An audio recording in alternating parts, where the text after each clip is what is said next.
Want something made in the USA that doesn't come with an expensive price tag? Well, here's a craft just for you, the beaded US flag. The Bead US flag is a simple bead project, it's true. It resembles the flag of the United States with its colors red, white, and blue. It's the perfect bead design that looks great.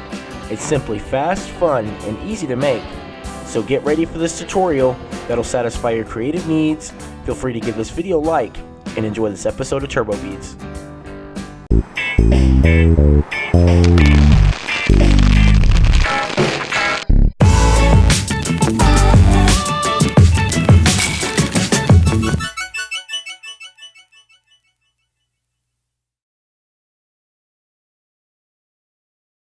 Here's a list of everything you need to make the Bead US flag. Making the Bead US flag is pretty simple. Let's start out by using the straw technique. Basically, what we're doing is using a straw as a stabilizer for the row of beads to ensure they maintain a tight formation once added to the string. Watch close as I carefully split the straw down the center. Splitting that straw down the center will make it easier to add beads to that straw. From here, we're going to add 9 beads to that straw in this order, starting with a red bead, a white bead, followed by another red bead, of course, another white bead, and another red bead. After this, we're going to add 4 blue beads. As I've mentioned before, that's a total of 9 beads on that straw. Continue watching as I finish adding the beads to the straw. As I've said before, you should notice that adding these beads to that straw should be pretty easy to do with the split down the center. This is how it should look so far. From here, we're going to carefully cut off the end of that straw, keeping that straw from showing through the sides. Once you've cut off the end of that straw, the rest of the straw should be hidden within those beads. This is exactly what it should look like. Now we're ready to start adding these beads to the string, creating rows. We'll start out by taking 4 feet of string, then we're going to take those beads and add them to the string. Once you have those beads on the string, you'll take both ends of string, matching them up. Then you'll push those beads toward the center of the string. Continue holding both ends of string while pushing those beads toward the center to ensure that they stay in the middle.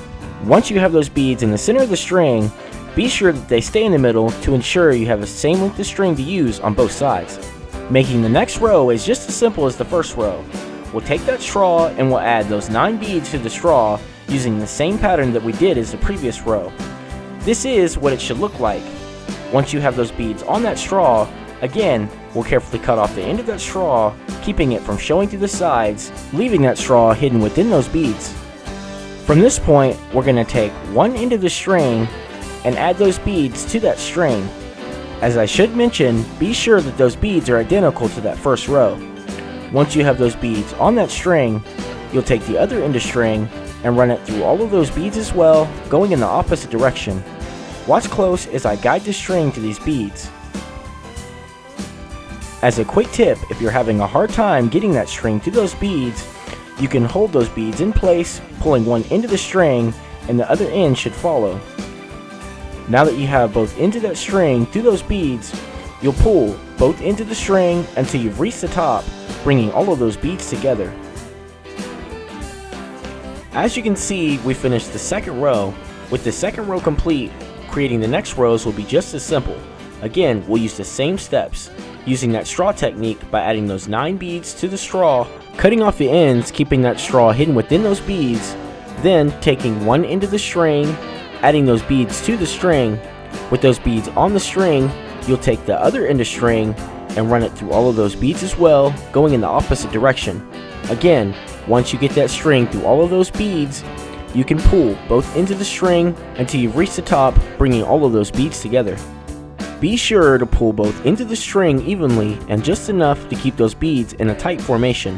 So just continue repeating these steps, following the pattern as seen on the screen. With this visual, you will see that creating this bead design is as easy as can be. With its simple steps of creating bead rows of 9 in this order, of course it will resemble the likeness of a US flag too, a simple color scheme of red, white, and blue. From the 5th row, every row after will be the same.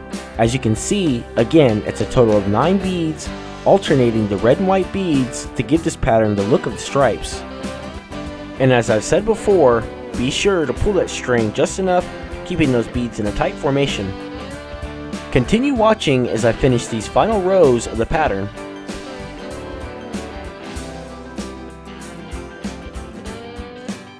Once you finish the 9th and final row of this pattern, you'll tie off each end of string with a knot to lock everything into place.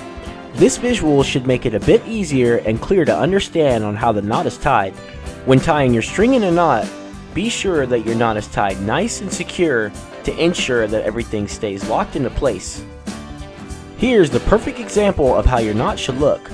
Remember to tie up both ends of string with knots that are tied nice and secure, ensuring that everything stays locked into place. Continue watching as I demonstrate, showing you how the knot is tied. Also, feel free to tie the knot as many times as necessary, ensuring that everything stays together. When your knot is tied, you'll carefully cut off the tied loose ends of string.